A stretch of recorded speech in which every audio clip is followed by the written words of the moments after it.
ఇలా మారేడు దళాలు చెట్టు నుంచి కొయ్యాలంటే బుధవారం రోజు కానీ శనివారం రోజు కానీ కొయ్యాలి.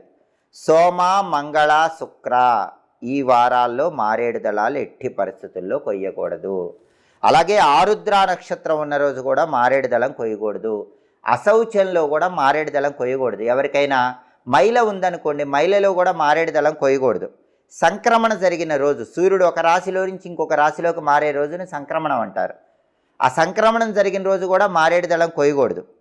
తిథుల్లో కూడా అమావాస్య, పౌర్ణమి, చతుర్దశి, అష్టమి, చవితి ఈ తిథుల్లో మారేడు దళం కొయ్యకూడదు. కాబట్టి ఎప్పుడు కొయ్యకూడదో అప్పుడు కొయ్యకండి, ఎప్పుడు కొయ్యొచ్చో అప్పుడు కొయ్యండి. అలాగే ఆచార మయూఖం అనే గ్రంథం ప్రకారం కింద పడినటువంటి మారేడు దళాన్ని కడిగి పూజకు వినియోగించుకోవచ్చు. కొన్ని పుష్పాలు కింద పడితే పూజకు పనికిరావు, కానీ మారేడు దళం కింద పడ్డా కూడా పొరపాటున కింద పడిన మారేడు